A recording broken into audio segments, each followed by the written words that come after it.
And Reynolds, this is coming out of OT.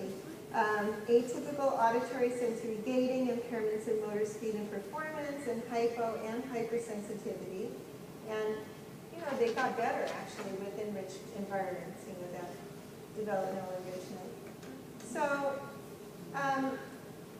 the sensory differences are primarily atypical reactivity. So what I wanted to know, and my investigation was, how do they relate to all the patterns of sensory integration dysfunction, with sensory reactivity being one of the patterns, right? That AIRS identified very early, and we've seen that pattern over and over. It's not a separate deal. It's part of the sensory integration. It's one of the types of sensory integrative difficulties. There's just one. So in terms of the patterns, you know, that pattern would be tactile defensiveness. So I wanted to say, okay, what about visual praxis, vestibular bilateral, somatopraxis, etc., somatosensory. So when I looked at the literature, Ayers and Tickle did the seminal article on atypical sensory reactivity in autism and found both hypo and hyper reactivity, and the hyper-reactive individuals did better with intervention. Okay, that was certainly a surprise to me in the 1980s. I thought if they're hypo, you just pour in the sensory and they get better, and the hyper are avoiding it, they don't like what they need, so it's harder.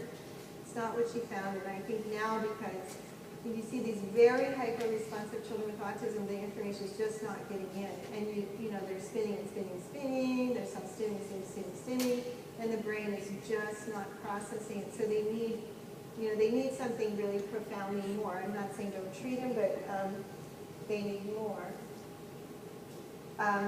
Primarily, the atypical sensory reactivity is identified by sensory history questionnaires, and we've talked about what the vulnerability is there. It's somebody else's opinion, right? So rarely do you have a self-report, and you know the vulnerability in the responses, because some of the families get it wrong. And you know, you've seen some of the questionnaires, like that somebody's little 3-year-old, where they said, oh, they're fine.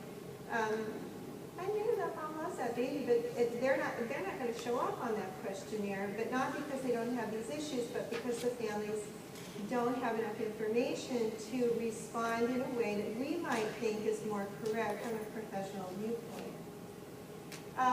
The sensory perceptual concerns are underreported, and of course, again, here I go with this slide. Ayers, although she did this study, so she had a study that's published in your SIP manual in '89, and she had a very small sample size, 7. Okay, so that's a small sample size, but it's not none. Okay, it's not 2, it's not 3, it's 7. And what she found is vestibular motor and praxis scores were significantly low, with relatively high visual perceptual scores.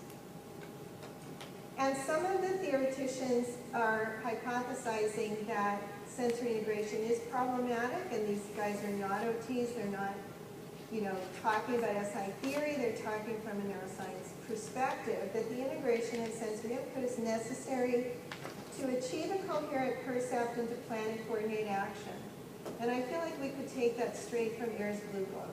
It's almost direct quote from what she is also saying. So there's a high degree of synergy in the thinking about this when people really get to looking at autism. Gowan Hamilton, I really like this 2012 article. And they said that while motor learning in ASD is relatively intact, the findings indicate poor integration of information for efficient motor planning and increased variability in basic sensory inputs and outputs. And I think, yeah, I agree.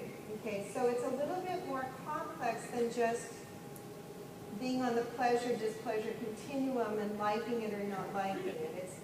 It's informing action, the perception informing action. So that leads us to the motor and praxis concerns, and you know, I mentioned Dr. Mostovsky and another colleague of his, Dr. Zuick, and they used the Apraxia Florida screening test and found there were deficits in gesture to imitation. I might call that postural praxis. Gesture to command, oh, we got one of those, praxis on verbal command. And gestures with tool use, oh, we have something called constructional praxis. Still a little grumpy about that. Well, and there's hardly ever any OTs involved in the application process. Yeah. OTs are commonly left out of there. PTs are left out too, by the way. And you know, the idea for a long time is, oh, they don't have motor problems, so we don't need PT. And why is OT involved? You know, like we're just going to do education and social and psychology because this, well, you know, because it originates as a psychological disorder, autism. You know, it's only later that it's considered a neurobiological deficit. And the biology is really very new, right? So neuropsychological deficit, first of all, now neurological, now neurobiological and biomedical. So now, you know, we're getting there. But Ayers was one of the first to hypothesize that it was a neurological condition and not a behavioral condition like frigid mother syndrome, right? That's what they told my mom she had. She's from the Midwest. She used bad words. All right, I won't say it. I'm going to say it, but don't tell. Oh, I won't say it. Okay. She wasn't buying it. She goes, I have 2 girls, they're fine, and 2 boys, they're not fine. It's not my fault. You guys are full of it. Okay. So what I wanted to do with my study is to look at SI in praxis in children with ASD and to figure out whether it was related to social participation. And actually, you know, this is kind of an outcome of our factor analytics study because a lot of those kids I had tested, we had just laundry baskets full of files that we were trying to decide. I tested a bunch of kids. So I was able to pull out 60 children out of my sample from that factor analysis, and we separated them to look at them. Then I kept testing, so we ended up with more. And then I knew that I'm just crazy enough to try the SIFT on everybody that walks in the door. So I was able to pull all the files of all the children with autism to see if they could do the SIFT or not. So I thought that that was valuable information. Like, I know you can't use the SIFT on everybody, but I could do it on 57%. So on more than half of the kids, I could do more than half of the SIFT. Now my assumption is that those children that I could do the SIFT on were more involved, okay? Because if they could have done the SIFT, they would have, and they probably couldn't do any standardized measures, either behaviorally or cognitively or whatever.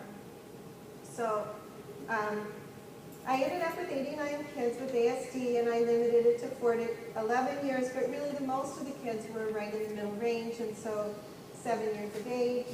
And I also had a subset that had the SPM home. I had 48, and of those, I had 24 that had the SPM school. Okay, or 25 rather. So I did correlation coefficients, kind of a simple statistical analysis, and what I found is that the kids had relative strengths in the pattern, right, of visual praxis, because I did separate that into my hypotheses of which test fit which pattern, based on our factor analyses and Ayers analyses. And good visual perception and visual praxis, and significantly low mean scores on the test that would result in somatic praxis, including imitation praxis, vestibular bilateral scores, somatosensory scores, and also praxis on verbal command. Okay. So you guys know some of this already. Excuse me.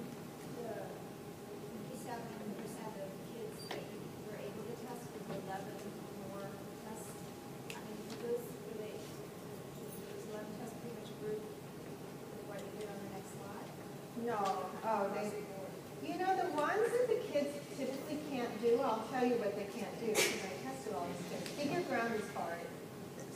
Because they've been taught to name and to point and to label, so they do that stuff. Like they say shoe, dog. I say name 3, what's 3 up there? 3, 1, 2, you know, they have these other things, and with the standardization, I can't spend a lot of time teaching, and I find they can't do figure ground. And the other ones they can't do, tech, right? You include vision and they flip out. And okay, never mind. I mean, I persist, but so you've got figure ground, and you've got the 5 kinesthesia with the tactile test, and that's 6. And the rest are 11, and 11 I can do. Okay, and that's really what happened. And so so then you've got 4-year-olds that can't do the part 2s, and that's the standardization. So those are the 6 tests that typically, if I've got a kid that's having trouble with autism, it's figure ground, and the 6 ones you have to include vision. Okay. All right. So then I looked at the SPM, and you see that there were slightly more. This isn't too significant, but in social participation at home, these are the T-scores. You know, the T-scores of 70 or above is definite dysfunction, 60 or above is some problems, and in the 50s is typical, you know, not typical. Okay, so some problems with social participation, planning and ideas, and total sensory, and at school they had some problems across all 3 domains. And it was too much data, so I didn't separate out the different sensory systems.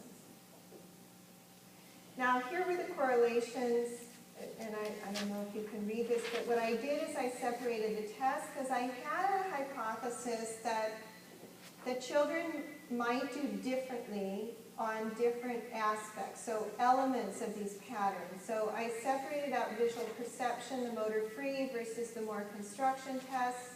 Does that make sense to you guys? Yeah. Imitation praxis, which is the postural praxis, oral praxis, the vestibular test, somatosensory, and then I pulled out praxis on verbal command because we know so many of those kids have language issues, and I didn't want that to be a confounder. If we look at the social, and at H is home, C is classroom. Yeah, you're with me? So look at the significance. So this was, oh, you can't see it very well. All right, so 1 star is P is less than 0.05, 2 dots is P is less than 0.01, 3 is 0.01. Okay, so they're all significant. I mean, they're all significant. You know, 3 stars is the most significant. But look, I mean, it's so clear what ended up to be the most significant in autism is imitation praxis, because it correlated most highly with the social, home, and classroom, and look even more with the classroom, planning and ideas, and total sensory in the classroom. So in the classroom, my imitation praxis scores are very predictive of school function. Okay. And then the vestibular bilateral also correlated highly with social, and somatosensory correlated with social in the classroom. And praxis, look, only one thing, social at home. You would think, okay, maybe praxis on verbal command would correlate with everything, but it didn't. The biggest deal here is the dyspraxia. It's such a big deal. What's also interesting is that the imitation praxis scores predicted more of the social participation than the sensory reactivity.